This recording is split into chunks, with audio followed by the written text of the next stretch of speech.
My maid of honor, my friend, hysterical future Queen Mary, the second Steward of England and Scotland. William III of Orange only grudgingly frowned.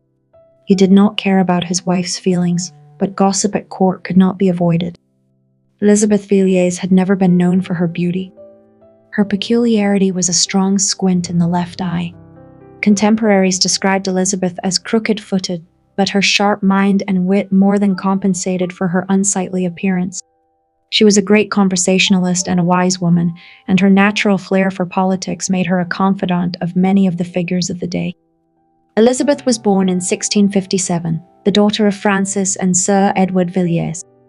Elizabeth and her 5 sisters spent a carefree childhood in the charming, dilapidated red brick buildings of the old royal residence. Remarkably, she grew up with Anne and Mary, daughters of the Duke of York, the future King James II, Steward of England, who were under the care of her parents at Richmond. At Richmond Palace in the early 1670 years, neither the future Mary II nor Elizabeth Villiers could have imagined a tumultuous romance that would later separate them. Elizabeth, who grew up with future queens, felt at ease in the company of royalty. Anne was considered the most beautiful of the Villiers sisters. She was also the most sensitive and found it difficult to grow up in Elizabeth's shadow. This was the beginning of a rivalry between the sisters that intensified as the girls grew older. In 1677, at the age of 15, Mary married Prince William III of Orange, a famous Protestant and the living embodiment of resistance to Catholic tyranny. Mary was second in line to the British throne, and the marriage would have ensured Protestant succession if her father had remained childless. Mary asked Elizabeth, as well as her sisters Catherine and Anne and their mother Frances, to join her entourage. Mary was terrified of leaving her native England for a foreign country where she was barely known. Besides, William was twice Mary's age and was in no way a beautiful Apollon. His nose was long, hooked, and rather crooked, and his legs were too short for the rest of his body. Mary, compared to her husband, was unusually tall. A few days later came the news that her sister Anne had contracted smallpox. Soon Lady Frances, Elizabeth's mother, also contracted smallpox. Elizabeth was floundering. She did not want to leave her mother, but it was also her duty to accompany Mary to her new home. Lady Frances realized that she did not have long to live, so she persuaded her daughter to go with Mary. Because of an insidious illness, they never saw each other again. Elizabeth endured a difficult move to Holland. At the age of 20, Elizabeth Villiers found herself in a country that, although a neighbor of England, was completely foreign and inhospitable. Mary missed the cozy surroundings of Richmond. She had suffered a number of miscarriages early in her marriage, which only added to her misery. The wives of rulers were under intense pressure to produce an heir to the throne. After all, what was the point of a wife if she could bear a son? At least, that was the thinking in the 17th century. William's new wife was presented to the people of The Hague on December 14, 1677. They rode through the city in a gilded carriage drawn by 6 horses, and in the evening they set off fireworks. Despite all these festivities, William of Orange was already suffering from his marriage. After all, his wife was imposed on him in the same way that Mary was imposed on her husband. The marriage was by calculation served only for 2 purposes: mutual support of the 2 countries and the continuation of the family. Unfortunately, with the latter, Mary did not cope. In addition, despite a decent education, Mary was a poor conversationalist. She was stingy with her emotions. She felt that her husband should love her by the fact that he was her husband. William realized that he had nothing to talk to Mary about. He was a serious man. William suffered from chronic asthma attacks and racking coughs that were aggravated in crowded rooms, especially by candlelight. He disliked the pomp and ceremony associated with court life. In addition, the 12-year age difference between the spouses made communication difficult and emphasized the immaturity and emotional instability of Mary. This was especially difficult for the serious William, who seems to have sought almost maternal attention from his lovers, or at least an equal interlocutor. So it is not surprising that he was drawn into an extramarital affair with an emotionally balanced woman, which was Elizabeth Villiers, despite her external flaws. The Villiers sisters prospered at the Dutch court, marrying well. Elizabeth, meanwhile, had developed a reputation as a witty conversationalist and was in no hurry to marry. In addition, Elizabeth was perfectly capable of extracting bits of information from visiting envoys. There had already been complaints that the Villiers family had too much influence at court when it became apparent that William and Elizabeth were having an affair. Despite his disdain for festivities, William attended several evening receptions with his wife and her maids of honor. It was during a celebration in The Hague in 1685 that courtiers noticed that William and Elizabeth were having some sort of relationship. The slant-eyed maid of honor was caustically called Slant-eyed Betty at court for her peculiarity. The Prince of Orange was so enamored with Betty that he hardly noticed his wife's relationships with James Scott, the first Duke of Monmouth and the first Duke of Buccleuch, which were becoming increasingly scandalous. William did not normally allow Mary any private visits from either men or women, but was not concerned about the communication between Monmouth and Mary. It is likely that William did not care, as he himself was preoccupied with the witty Elizabeth. Mary at the time was not yet aware of her maid of honor's treachery. The naive princess thought that Elizabeth simply could not betray her. William would stay late in his study or chambers, claiming to be working on important state projects. One evening, pretending to go to bed, Mary waited for him on the stairs leading to the maids of honor's apartments. At 2 a.m, William left the ladies' quarters and was ambushed by his wife. Angry and ashamed that he had been outwitted, he accused Mary's entourage of encouraging her to spy on her husband. The affair soon became the subject of international gossip. For the reticent William, it was devastating. He had carefully concealed his private life, and now it was the top gossip in all of Europe. For Mary, however, it was painful to learn that William had not only cheated on her, but had chosen her childhood friend as his favorite. Mary ordered Elizabeth to return to England. Elizabeth returned home to a hostile reception from her father, who was angry that she had tarnished her reputation and ruined her marriage prospect. He insisted that she return to Holland immediately and beg Mary's forgiveness. Elizabeth had no choice. She submitted to her father's will. In Holland, Elizabeth first went to her sister Anne. But Anne, shocked by her sister's intrigue, remained loyal to Mary and refused to speak to Elizabeth. Elizabeth ended up staying temporarily with another of her sisters, Catherine. Rejected by her family and ousted from court society, Elizabeth seemed to have little chance of regaining her position. However, events occurred in England that were to change her fate. Charles II died in February 1685, and James II was crowned in April. The catastrophic events of his reign eventually brought Betty to the center of political negotiations and afterward to wealth and status. The king came to the throne at the age of 52, an advanced age by the standards of the time. The apparent Catholicization of England under James caused parliamentary concern and popular hysteria. In addition, a baby boy was born to James and his wife, Mary of Modena, on June 10, 1688. An heir, a Catholic. This was a red flag for the English.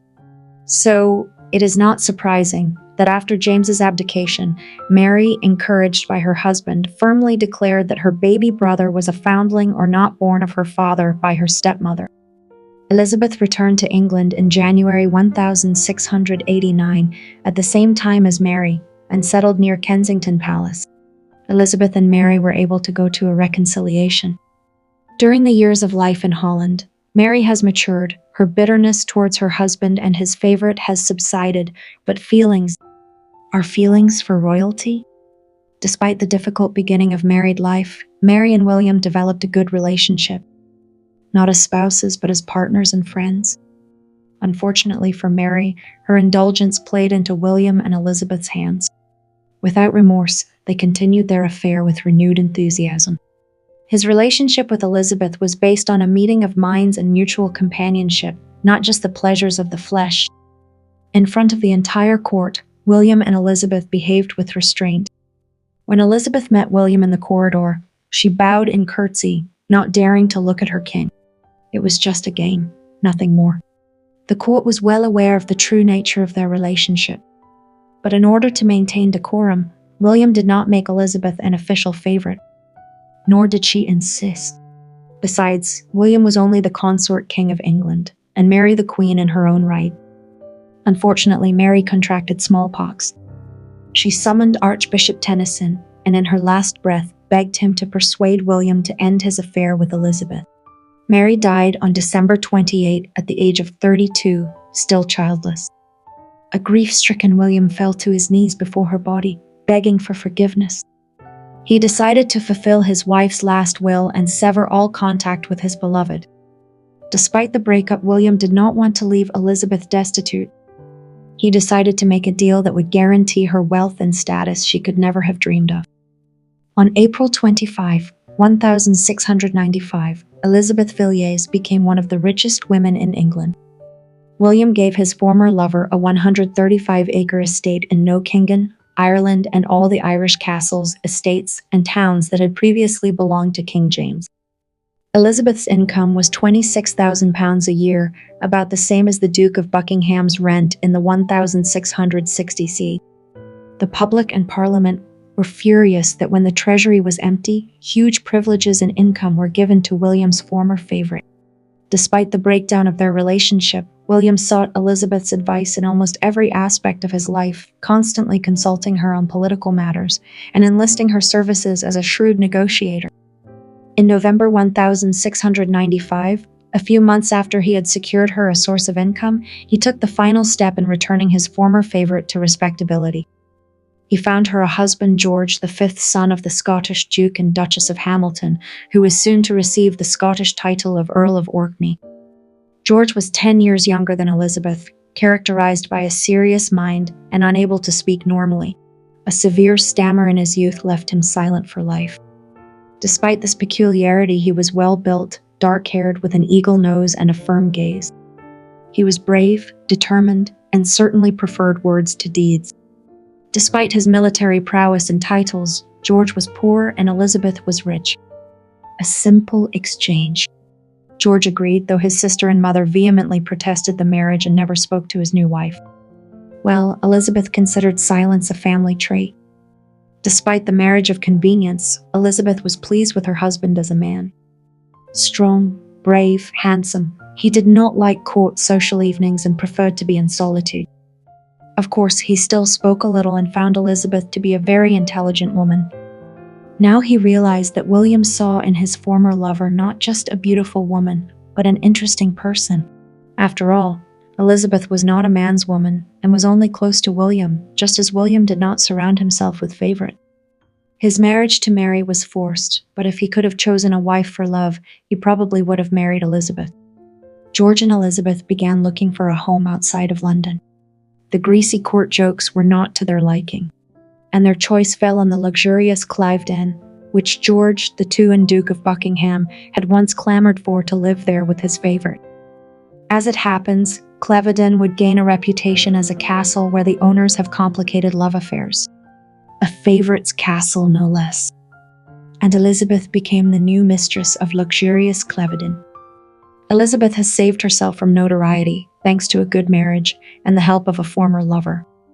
Unfortunately, William had an unfortunate fall from his horse and broke his collarbone, resulting in his death.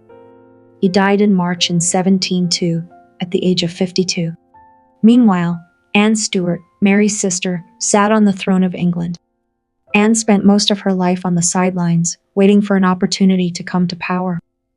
Repeated miscarriages and severe gout severely compromised her health and appearance. By 1704, an acute swelling in her leg caused her to be in constant pain and she could hardly walk. Anne disliked Elizabeth because of her affair with William. Anne Stuart provided luxurious apartments and a huge income to her companion Sarah Churchill. Meanwhile, Elizabeth found herself in distress. Parliamentarians' discontent over Irish land grants did not die down, and as late as April 1700, William grudgingly assented to a bill appropriating for public use Irish estates, which he divided among his favourite courtiers. Elizabeth was overnight deprived of an income of £26,000 a year. George, who had married Elizabeth to ease his financial difficulties, now found himself burdened with a large dilapidated house in Cliveden and had no funds to renovate it. The Earl of Orkney was an inveterate pragmatist. He carefully planned his expenditure with the expected income from Ireland in mind, and even then he was still concerned about the scale of the work needed at Cliveden. Despite the financial difficulties, Orkney continued to develop his architectural plans. Elizabeth was much more comfortable at Cliveden, where she could throw off the shackles of court dress with its tight bodices, long plumes and extravagant headdresses, and don the short skirts and loose cotton dresses of a country lady. The Cliveden estate included arable land, a vineyard and shrubbery garden, cornfields, and more. There was plenty of work to be done. All the crops had to be harvested, and Elizabeth was perfectly capable of being a hostess, dispensing instructions. When her husband was away, she was visited by her husband's younger brother Archibald Hamilton, who liked to shoot partridges in Cliveden. When Archibald fell in Cliveden and dislocated his hip, Elizabeth put him on bed rest for 10 days. She nursed him, gave him her own potions, and was his only assistant. Elizabeth couldn't stand noisy London and pompous aristocrats. Although she could easily get to tea with the Queen, she was in a hurry to leave the capital and go to her rural Cliveden. Despite her distance from the capital by her writing skills, Elizabeth easily pulled courtiers' strings, gaining allies in Parliament. This dexterity was lacking in both the Queen herself and the Duchess of Marlborough, who disliked Elizabeth. At Cliveden, Elizabeth often hosted politicians who were fascinated by her wit and called her the wisest and cleverest woman. When George was at war, Elizabeth waited anxiously for some word from him. Yes, a marriage of convenience turned into love, maybe not mad love, but full of tenderness and respect. Orkney, for his part, was very dependent on his wife. He admired her resilience and resourcefulness. They were a good couple. And reserved Orkney did not even dare to look at other women. And Elizabeth made it her mission to create a domestic environment for him. Orkney's letters to his brothers show that Elizabeth was constantly in his thoughts as he performed his military exploits. He often apologized for not having time to write to his brothers, but said that his wife could always be relied upon to pass on news. After the death of Queen Anne on August 1, 1714, George Ludwig of Hanover was proclaimed king. There were many people who by blood had more right to the throne than George, but the potential heirs were Catholic. George I brought Elizabeth and her husband even closer to the royal court. As the newly appointed gentleman of the bedchamber, Orkney was in an advantageous position to befriend the new king. The reclusiveness of Elizabeth's earlier years had given way to a newfound enthusiasm for society.